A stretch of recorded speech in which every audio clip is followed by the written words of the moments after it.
penampakan dosa dan pahala. Kalau sebelum ini tema kita tentang kehadiran para saksi di persidangan.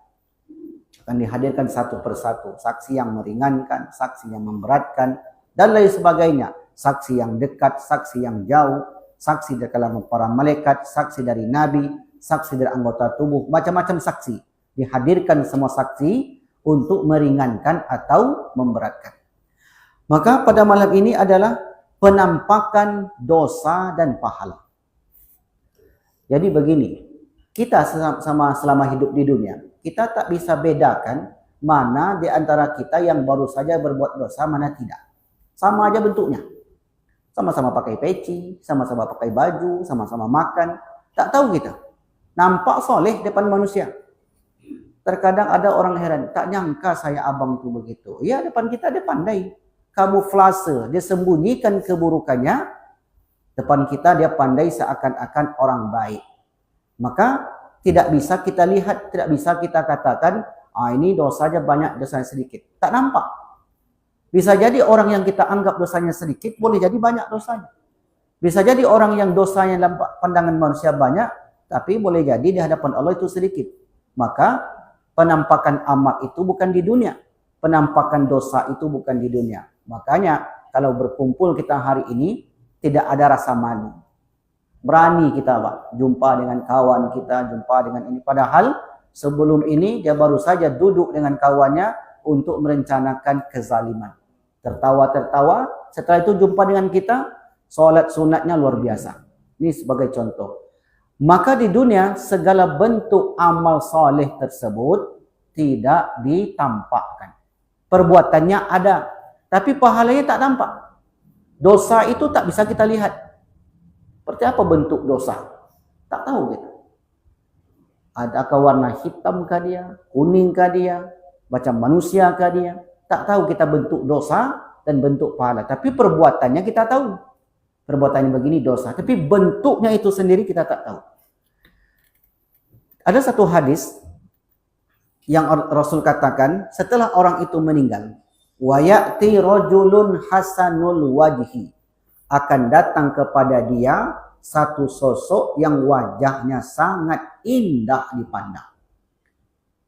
Setelah kita meninggal, bukan ketika di dunia. Setelah kita meninggal, maka kata Nabi, nanti akan datang kepada kalian satu sosok, satu wujud makhluk hasanul wajhi, wajahnya itu sangat-sangat indah dipandang.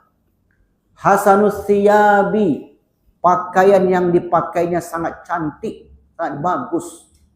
Wa thayyibur rihi, aroma wewangian yang dia pakai itu sangat wangi sekali. Itulah 3 sifat yang disebutkan oleh Nabi. Lalu orang itu datang mendekat kepada orang tersebut. Andailah kita, datanglah kepada kita. Lalu kemudian kita pun bertanya, man anta? Kau siapa? Fawajhukal ladzi yaji'u bil khair. Aku lihat dari penampilanmu, dari bawaanmu, dari pakaianmu, engkau ini membawa kabar gembira untuk saya. Man anta? Kamu siapa? Lalu orang itu menjawab, ana amaluka saleh. Saya adalah amal baik. Berarti amal baik kita di dunia, nah bentuk itu tak nampak, perbuatan kita nampak. Seperti apa pahala amal kebaikan solat kita, tak tahu pahalanya seperti apa. Zikir kita, sedekah kita. Tapi setelah meninggalkan kehidupan dunia, maka kemudian orang ini akan menjumpai kita.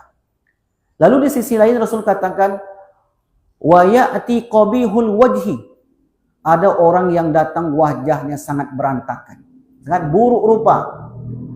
Qabihur rihi, su'ur rihi, aromanya sangat busuk dan pakainya sangat buruk.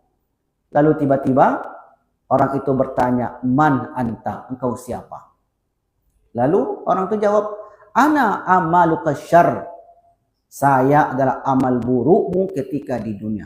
Ternyata amal baik dan amal buruk yang diperbuat seseorang selama di dunia akan menjadi satu sosok. Nah, ini dialog disebutkan oleh para ulama terjadi ketika kita di alam barzakh. Lalu bagaimana dengan di akhirat? Allah Subhanahu wa taala berfirman dalam banyak ayat, di antaranya kita ambil surat At-Tariq. At-Tariq surat yang ke-86, ayat yang ke-9. Allah berfirman, A'udzubillahi minasyaitonirrajim. Yauma tubla as-sarair. At-Tariq itu ayatnya pendek-pendek. Was-sama'i wat-tariq wa ma adraka mat-tariq. Ayat yang ke-9, yauma tubla as-sarair. Yauma, pada hari. Pada hari itu kapan yang Allah maksud? Nanti di akhirat. Jadi bukan sekarang, bukan di dunia. Pada hari ditampakkan segala rahasia. Berarti kalau rahasia saja dimunculkan nanti, tampakkan itu mana diperlihatkan nanti. Rahasia saja diperlihatkan, apalagi yang bukan rahasia. Yang rahasia saja diperlihatkan. Contohnya apa? Misalnya dalam rumah tangga, orang suami merahasiakan perbuatan buruknya kepada istrinya. Kemana bang? Kerja. Berapa lama? 2 minggu. Rupanya bukan kerja, tapi berbuat dosa. Rupanya begini begitu, begini begitu. Izin dari rumah, kerja. Kerja apa? Kerja untuk mencari nafkah. Halal? Halal. Rupanya tidak. Dari mana dapat uang 1 miliar ini? Adalah tak tahunya tiba-tiba sudah dapat 1 miliar. Padahal kerjanya tidak jelas. Dia sembunyikan sesuatu itu dari istrinya. Lalu kemudian diberikan makan untuk anaknya. Sesuatu yang diberi makan dari jalan yang tidak halal, pannaru aula biha. Maka daging yang tumbuh dari tubuh tersebut, neraka lebih layak untuk orang itu. Dia sembunyikan. Banyak terkadang laki-laki ini setelah dia meninggal baru ketahuan. Menangis istrinya di kuburan, menangis pula perempuan lain di kuburan. Pasti tanya, siapa kau ini menangis-nangis? Ini laki aku, kata dia. Rupanya setiap pindah kerja, 1 bininya bu. Kerja di Lampung, cik lo bininya. Kerja di Padang, seorang lo bininya. Kerja sampai di Jawa Tengah, siji. Pakai bahasa, sesuailah bahasanya. Rupanya pas ini, itu banyak kasus terjadi. Menangis-nangislah dia. Yang satu samping nangis-nangis pula. Yang istri pertama tadi pun kaget. Kok ada orang menangis menemani saya? Rupanya sudah 2 pula tentengan yang menangis ini. Datang satu lagi, menangis lagi. Kemarin saya baca berita, ada orang ini, laki-laki ini, sampai 90 bininya bu. Bayangkan tuh. Gimana ceritanya tuh? Dia sembunyikan 1 saja kata dia. Ingat, di dunia dia bisa sembunyikan identitasnya itu. Kebalikannya juga demikian.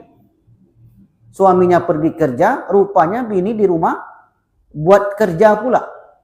Baru saja dia pergi, maka datangkanlah laki-laki yang bukan mahramnya. Sama saja.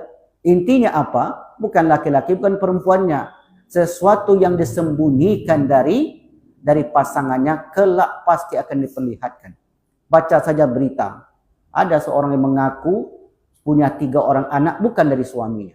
Bayangkanlah betapa sakitnya perasaan sang suami tersebut. Disembunyikannya. Di dunia bisa ditutupi.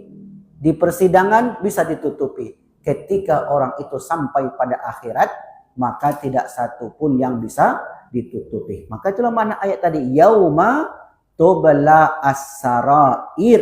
Pada hari itu segala bentuk rahasia-rahasia akan dibuka.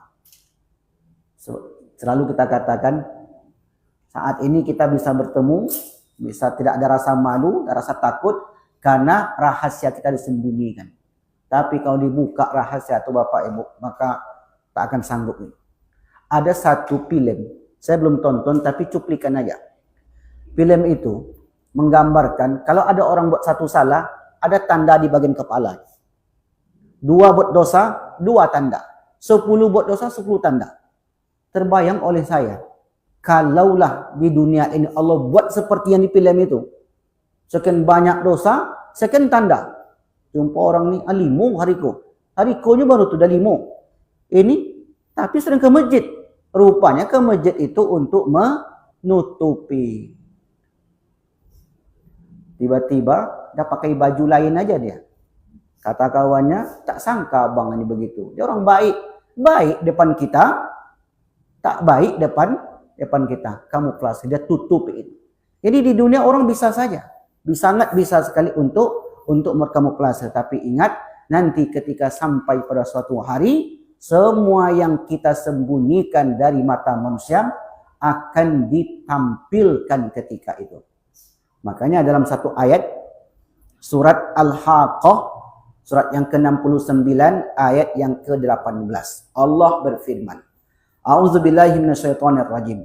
Yauma idzin, pada hari itu, tu'raduna, diperlihatkan atau dihadapkan kepada Tuhanmu, la takhfa minkum khafiyah, tak ada satupun dari kamu yang tersembunyi.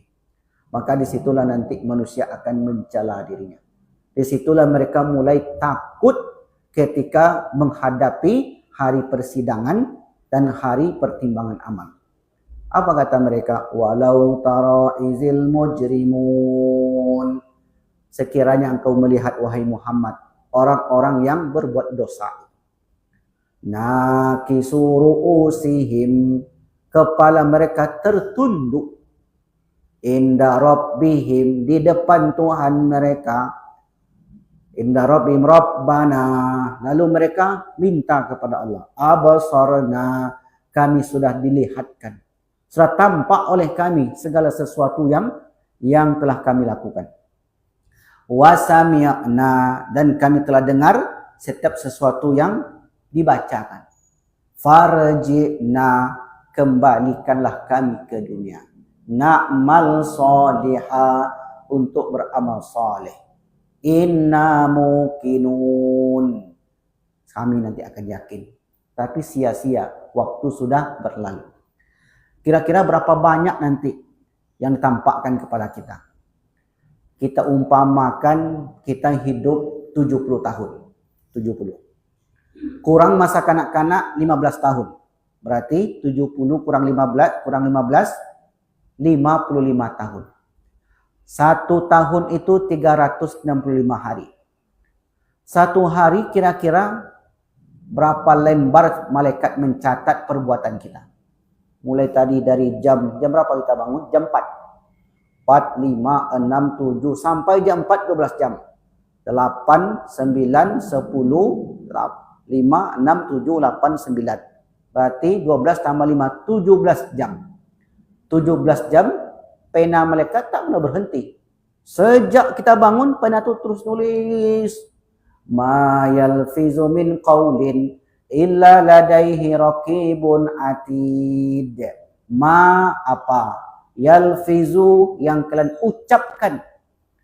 Min qawlin, dari suatu perkataan. Di ngomong kita nih. Ngomong kita, saya dari tadi saya ngomong, malaikat itu terus mencatat. Hari ini sudah bisa setiap omongan kita tercatat. Sudah bisa hari ini.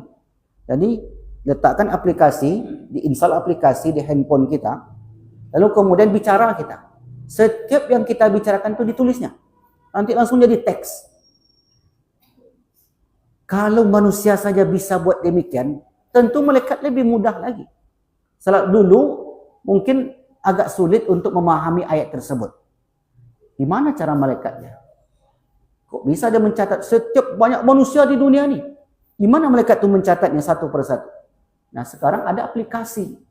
Aplikasi itu kalau ngomong kita Bapak Ibu, tak aja di sini. Bicara kita, berapa jam sanggup? 10 jam sanggup bicara? Selama 10 jam itu terus mencatat, tak berhenti. Selama ada baterainya, maka dia akan hidup terus. Maka kalaulah 17 jam itu pembicaraan kita, gerak kita, ini kita, itu kita dituliskan oleh para malaikat, maka mungkin saja satu hari itu 100 halaman.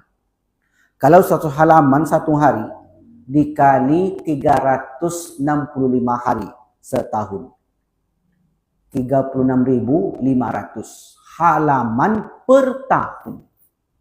Itu nanti akan ditampakkan, akan diperlihatkan kepada pelakunya. Dikali 55 tahun, berarti lebih kurang 2.007.500 halaman. Itulah kan tengok kan tu. Betul lama berarti Ustaz. Jelas. Di mahsyar itu lama Bapak Ibu. Makanya kata Rasulullah, yaumun, satu hari, au nisfi yaumin, atau setengahnya.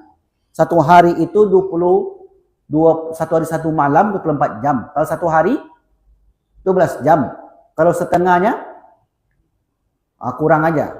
1 hari 1 malam 24 jam. Kalau 1 malam 12 jam, 1 hari 12 jam. 12 jam itu, 1 hari itu kata Nabi, jika dikonversikan dengan waktu dunia, miqdaruhu khamsina alfasana, sama dengan 50.000 tahun. Jadi kalau 1 hari saja sama dengan 50.000 tahun, tentu 2 hari 100.000 tahun. 10 hari 500.000 tahun. Maka kehidupan di mahsyar itu sangat lama sekali. Semakin lama seseorang itu hidup di dunia, maka semakin banyak catatan-catatan yang akan diperiksa. Semakin sebentar dia hidup, tentu semakin sedikit. Semakin banyak nikmat yang Allah berikan, semakin banyak catatan-catatan yang akan ditampilkan nanti. Kalaulah kita ilustrasikan penampilan amal itu macam layar ini, mati pula. Kalau macam layar ini nampak sama kita, Pak. Oh, jam sekian.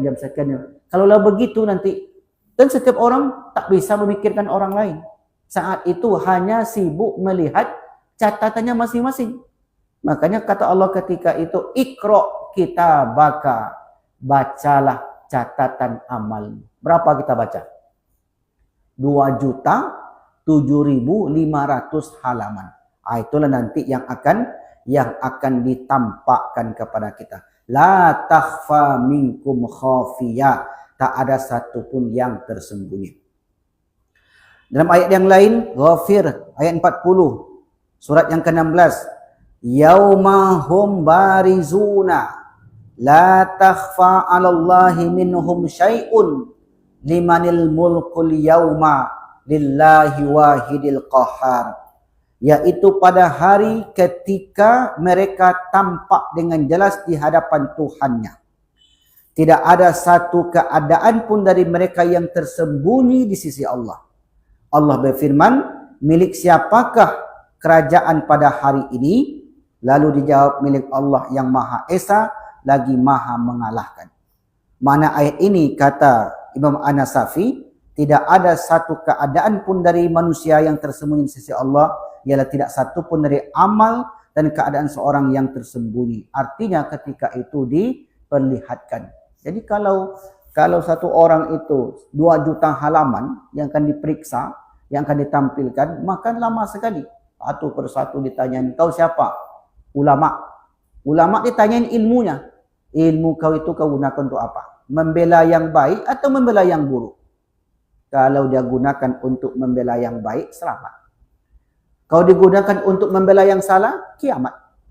Itu je bedanya. Di dunia ini cuma ada 2 saja. Tegak di kanan atau tegak di kiri. Yang tegak dua-duanya, itu abu-abu.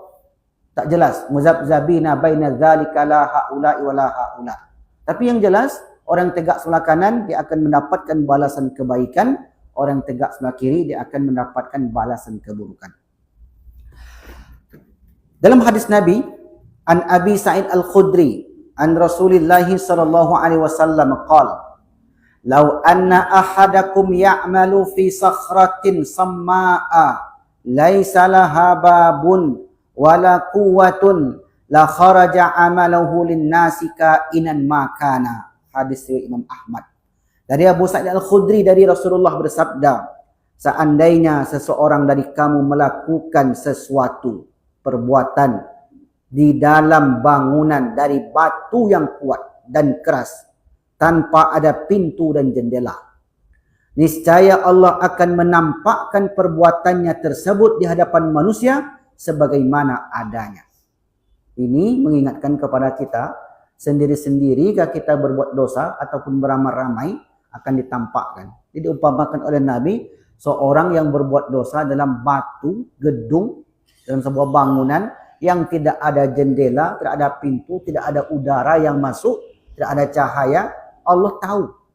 Inilah maknanya. Dan semua yang dilakukan itu dalam keadaan kesendirian akan ditampilkan nanti saat berhadapan dengan Allah Subhanahu wa taala.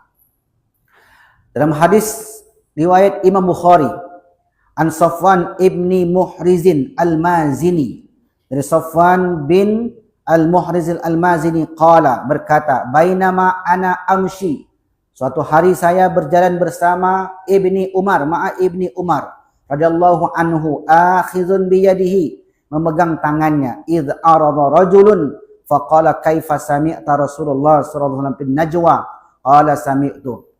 Lalu orang itu, ada seorang yang memegang tangannya, bagaimana kamu mendengar Rasulullah berkata, bersabda tentang pembicaraan rahasia antara Allah dan hambanya pada hari kiamat. Maka aku berkata, aku mendengar sami'tu Rasulullah sallallahu alaihi wasallam yaqulu, yaitu innallaha, sungguhnya Allah ketika orang beriman didekatkan, dan nanti manusia itu kan didekatkan. Jadi kata Rasulullah, innallaha yudinil mu'mina, orang beriman itu akan didekatkan untuk ditampilkan amalan tadi. Fayada'u alaihi kanafuhu wa yastaruhu. Lalu kemudian setelah didekatkan bagian sisi badannya diletakkan kemudian ditutup, Allah berfirman. Jadi setelah orang ini dihadirkan, didekatkan kepada Allah, lalu Allah berkata, fayaqul ata'rifu dzanba kaza, hai fulan, tahukah kamu, kenalkah kamu dengan dosa kamu yang ini, dosa ini, sambil menengokkannya, ata'rifu dzanba kaza, ini perbuatanmu dulu di dunia atau bukan? Cek. Kemudian orang itu menjawab, dua kali dia bertanya, kaza ata'rifu dzanba kaza, tahukah kamu dosa kamu yang ini? Lalu kemudian fayaqulu na'am, ya saya tahu ini adalah perbuatan saya. Ai rabbi hatta idza qarrarahu bidzunubihi wa ra'a nafsahu fi nafsi annahu ahlaka. Yaitu ketika ditetapkan, betul ini perbuatanmu, betul, tampilkan, dia tengok. Begitulah adilnya Allah nanti. Sehingga kemudian yang bukan perbuatan dia di dunia, boleh jadi di dunia dituduhkan kepada dia. Dia orang baik, cuma dituduhkan kepadanya seakan-akan itu perbuatan dia. Akhirnya di dunia tertuduhlah dia sebagai orang yang jahat. Padahal bukan dia berbuat. Boleh jadi dijebak kawannya, boleh jadi ada misi politik, boleh jadi karena begini dan begitu, dituduhkan saja. Rupanya ketika di akhirat, betul kamu yang melakukan ini? Maka kata dia, ai Rabbi, betul. Kalau tidak, betul kamu melakukan ini? Tak ada, saya melakukan, kata dia. Lalu diceklah berkas-berkas yang banyak tadi. Oh, rupanya betul, dia ini bukan pelakunya, selamatlah dia. Lalu kemudian kalau dia pelakunya, ditetapkanlah, oh, berarti ini dosa, muqarrarahu bidzunubihi wa ra'a, dan dia melihat fi nafsihi annahu halaka, matilah aku habis ini lagi, katanya. Karena sudah tahu dia, habislah aku setelah ini. Dan satu persatu amalan itu akan diperlihatkan. Bayangkanlah Bapak Ibu, setiap amal pun tanya, ini perbuatanmu, ini yang kamu lakukan, ini yang kamu buat, ini yang kamu tetapkan, yang kamu putuskan, semua itu kalau iya, maka kemudian dia katakan, habislah saya. Annahu halaka, kalau dia pelakunya. Qala satartuha alaika fid dunya, aku tutupi semua kesalahanmu itu selama di dunia. Jadi yang menutupi kesalahan kita itu sampai hari ini karena Allah masih berkasih sayang untuk diberi kesempatan bertaubat. Tujuannya itu supaya kita yang di dunia ini tidak malu. Kalau tadi dibukakan seperti yang saya sebutkan, seperti film yang ya kreatif sekali. Satu dosa, satu titik. Satu dosa, satu titik. Kalau Imam Ghazali itu menyebutkan dosa itu dalam hatinya. Ada titik, ada hitam. Nuktah, kata Imam Ghazali. Nah, dosa itu membuat seseorang malas beribadah. Tapi tetap tak nampak dosanya seperti apa. Imam Ghazali hanya menyebutkan seperti nuktah. Nuktah itu satu titik, semakin banyak titik itu, semakin hitamlah hatinya. Tandanya hitam hati orang yang malas untuk beribadah. Waktu lapang, kesempatan ada, badan sehat, rumah dekat dari masjid, tidak ada kesibukan yang mendesak. Semuanya terbuka lebar untuk beramal saleh. Tapi kaki terasa berat melangkah. Perasaan terasa berat melangkah.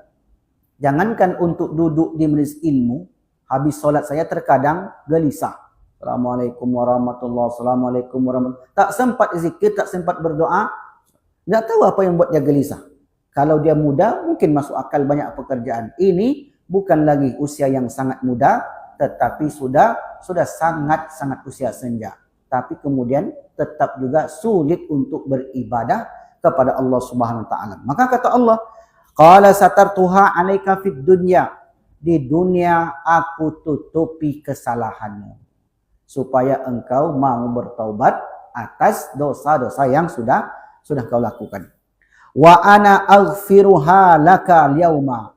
Maka pada hari ini, karena dulu kamu di dunia bertaubat, aku ampuni dosamu. Jadi tadi di awal belum kita sebutkan, dosa kita itu banyak. Dan setiap kita berpotensi buat dosa. Kullu ibni Adam khata'un. Setiap manusia itu pasti pernah berbuat salah. Wa khairul khata'in tawwabun. Setiap dosa kita dapat dihapus dengan taubat. Tadi berapa halaman yang akan ditampakkan? 2.007.500 halaman. Tapi kemudian seseorang itu bertaubat. Kalau ditaubat, apa yang terjadi? Taubat itu dihapuslah kesalahan-kesalahannya tadi.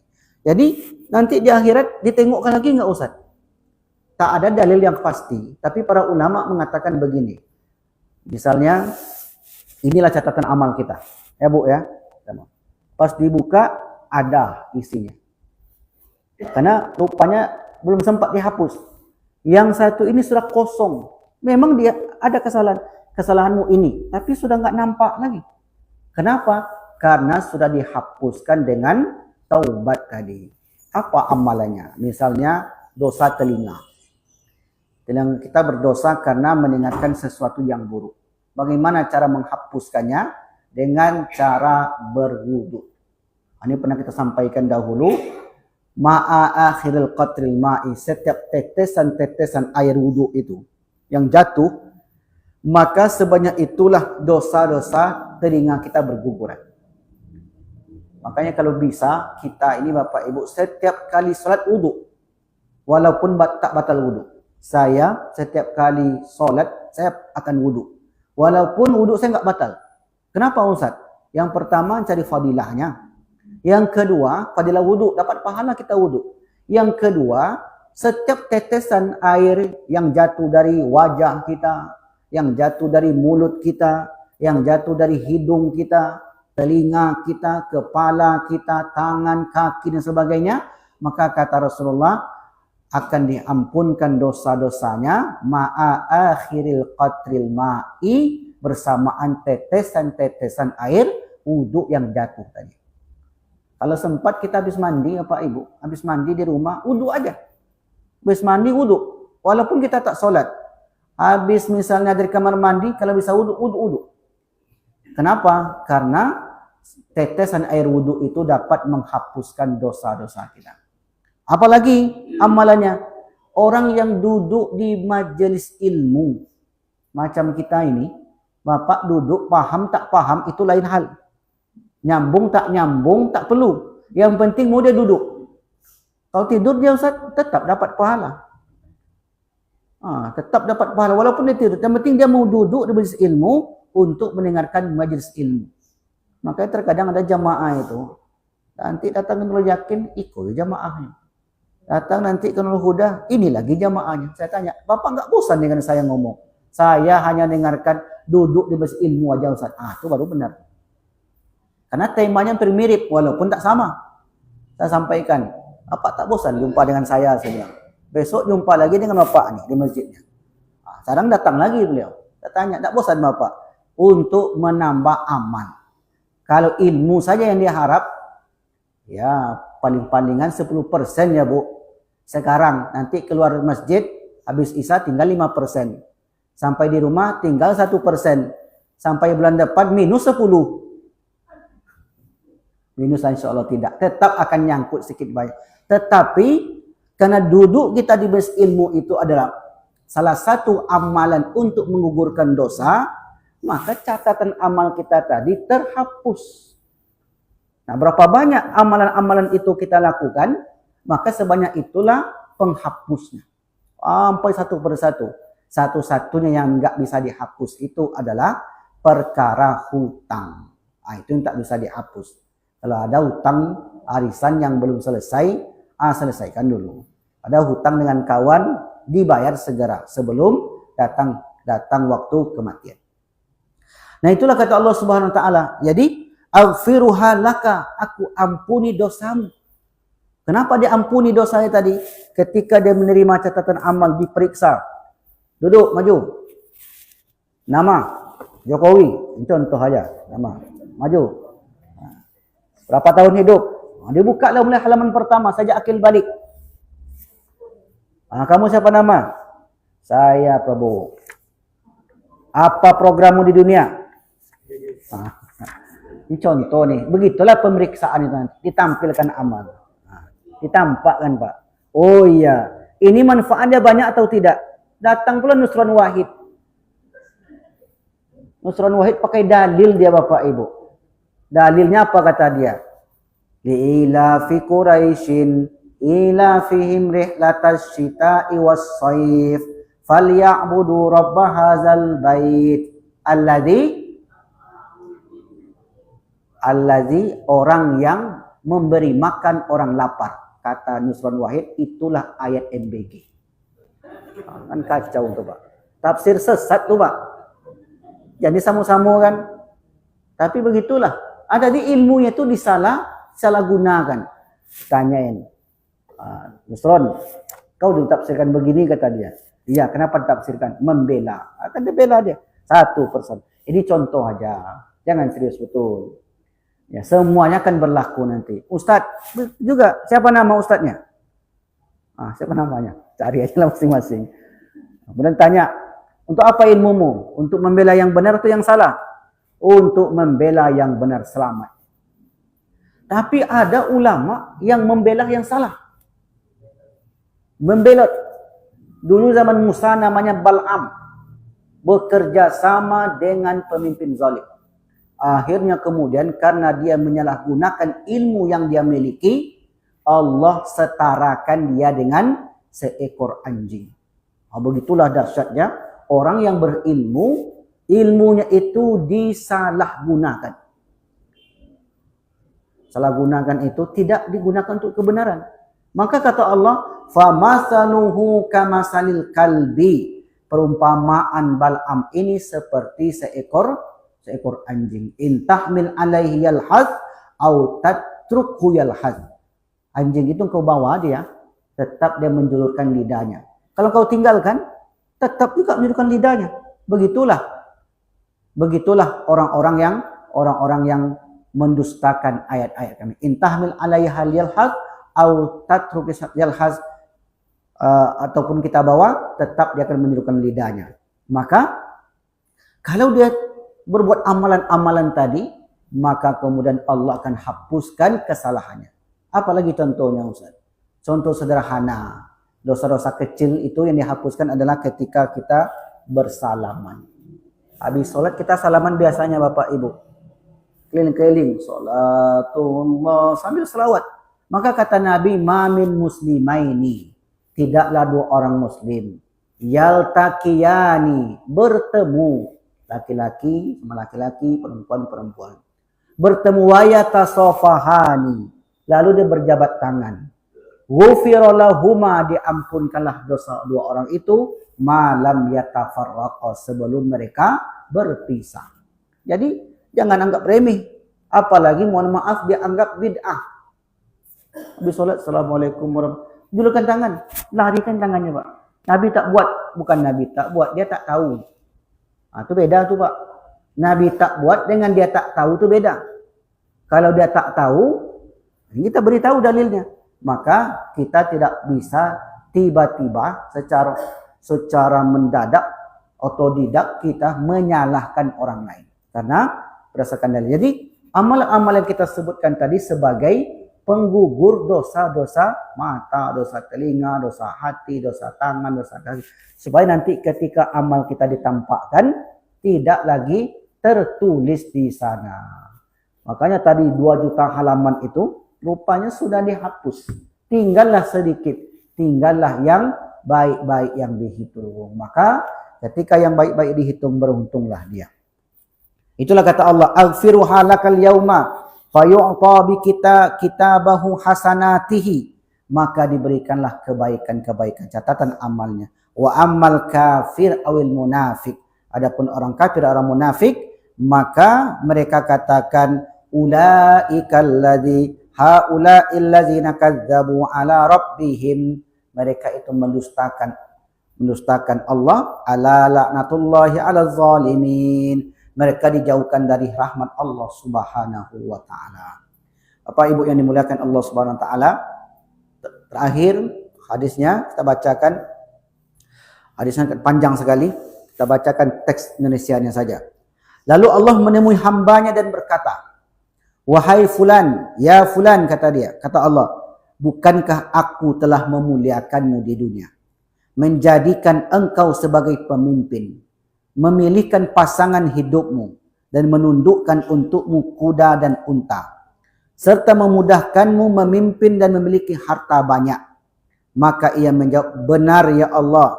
Allah berkata lagi, apakah engkau telah meyakini akan menjumpaiku hari ini? Maka kata Allah, afazananta annaka mulaqiya, apakah hari ini kau yakin kau bertemu dengan saya? Maka orang itu menjawab, tidak, saya tak pernah meyakini bertemu dengan engkau. Allah berfirman lagi, aku biarkan engkau sebagaimana engkau telah melupakan aku. Kata Allah, karena dulu di dunia engkau tidak ingat dengan aku atas segala nikmat yang aku berikan, maka pada hari ini pun aku lupakan engkau. Kemudian Allah menemui orang yang ketiga, kedua orang ketiga, dan menyampaikan seperti yang disampaikan di atas. Lalu orang itu menjawab, wahai Rabbku, aku telah beriman. Jadi kepada orang pertama tadi, sampaikan, bukankah aku dulu beri ini, beri itu, beri ini. Apakah engkau yakin pemberianku itu akan aku tanyain hari ini, akan ditampakkan kepadamu hari ini? Orang pertama tadi jawab, saya tak yakin, tak menyangka ada semacam ini. Tapi orang yang kedua dan ketiga, dia katakan, ya aku yakin. Wahai Rabbku, aku telah beriman kepadamu, amantu bika, wabi kitabika, dan kitab-kitabmu, wabi rusulika, dan rasulmu, wasallaitu, dan aku salat, watasaddaqatu, dan aku berpuasa, wa athnaitu, dan aku memujimu, mastata'a, semampuku. Kemudian dikatakan kepadanya, sekarang kami akan membawa para saksi atasmu. Maka setelah ditampakkan itu semua, maka saksi-saksi yang kita sebutkan sebelum ini dihadirkanlah kepada mereka. Dan orang tersebut berpikir, siapakah yang akan bersaksi atasku? Lalu mulutnya dikunci dan dikatakan kepada tulang pahanya, dagingnya, dan tulang yang lain, intiki, berbicaralah engkau wahai tulang. Bukan tulang manusia, tulang medan, tulang kita ini. Ini salah paham, berarti tak punya tulang dia macam mana Ustaz? Maksudnya tulang itu tulang paha, tulang lutut, tulang iga. Kata Allah, bicaralah engkau, intiki. Dan itu juga disebutkan di Al-Quran. Antaqanallahu kulla syai'in. Dan segala sesuatu nanti di akhirat itu akan berbicara. Nah, termasuk tulang itu. Bicaralah engkau. Lalu tulang paha, daging dan sebagainya itu berbicara tentang amalannya. Dan itu untuk menghilangkan uzur dari dirinya. Dan sementara orang munafik dan orang kafir, mereka mendapatkan murka Allah Subhanahu wa taala. Bapak Ibu yang dimuliakan Allah. Jadi dari penyampaian saya dari awal tadi, kesimpulannya sebenarnya sederhana, yaitu amalan-amalan kita akan diperlihatkan kepada kita. Amalan orang tak akan diperlihatkan kepada kita. Maka sebanyak apakah amalan itu yang akan dilihatkan, tergantung seberapa lama dia hidup. Dan sebanyak apakah amalan baik dan buruknya, tergantung jalan hidupnya di dunia. Jika jalan hidupnya dalam kebaikan, berapa tahun hidup? 55 tahun. Selama 55 tahun itu, 10 tahun cuma jalan yang benar. Berarti 45 tahunnya tak tahu kemana. Tapi kalau masih diberi kesempatan taubat, bisa dihapuskan itu semua. 10 tahun itu bisa mengcover yang kurang-kurang itu. Tapi kalau berkaitan dengan hak manusia, maka ini tidak bisa di-cover oleh amalan tersebut. Mesti kita tuntaskan sesama manusia. Lalu amalan yang 10 tahun itu, kalau kita timbang-timbang untuk perjalanan akhirat, tentu sangat sedikit. Tak ada tambahan amal, dalam Islam ada tambahan amal. Yang kita bawa pulang hanya 10 tahun terakhir. Sebelumnya itu entah amal atau tidak. Wallahu alam. Umur 45 atau dari umur 55 baru dia bertobat. 10 tahun lah cuman dia beramal. Maka kalau hanya dia bersandar kepada amalan yang ada, tentu sangat sedikit sekali. Lalu adakah amalan untuk menambah kekurangan itu, Ustaz? Nabi memberikan solusi, yaitu kalau ada ilmu, kita sampaikan ilmu kita kepada orang. Terus mengalir. Kalau ada anak kita tinggalkan, kita pastikan anak itu dalam keadaan baik, beramal soleh, beriman. Dan kalau ada harta itu kita sedekahkan di jalan Allah. Ini yang terus mengalir. Jadi amalan yang sedikit tadi, dia akan bertambah dan terus bertambah sampailah datang hari berbangkit nantinya. Maka inilah mungkin yang dapat kami sampaikan pada malam ini. Mudah-mudahan pengajian yang kita sampaikan tentang penampakan amal ini menjadi pelajaran bagi kita. Ada satu hadis tertinggal. Kata Rasulullah, an Abi Musa al-Ash'ari, dari Abu Musa al-Ash'ari, qala Rasulullah, yu'radun nasu yaumal qiyamati thalatha arabatin. Dari Abu Musa berkata, Rasul bersabda, pada hari kiamat manusia akan diperlihatkan 3 tontonan. 2 tontonan mengenai perdebatan dan alasan yang dikemukakan. Adapun tontonan ketiga akan dibagikan buku catatan amal hamba, di mana ada yang mengambil dengan tangan kanannya dan ada pula yang mengambil dengan tangan kirinya. Ada 3 tontonan, 3 yang dilihat. Salah satu amalan tadi. Yang 2 lagi, yang dulu asik berdebat di dunia. Sampai di sana dia pun salahkan kawannya. Saya buat begini karena dia. Akhirnya satu dengan yang lain saling tuding menuding, saling salah menyalahkan. Maka kata Allah SWT, pada hari ini tidak ada tuding menuding bagi kalian. Setiap orang akan mempertanggungjawabkan dirinya masing-masing. Wallahu a'lam bishawab. Mungkin itu dapat saya sampaikan. Barangkali ya menjelang masuknya waktu. Dah masuk tu belum? 2 menit lagi. Barangkali ada yang bertanya atau ya silakan Ibu.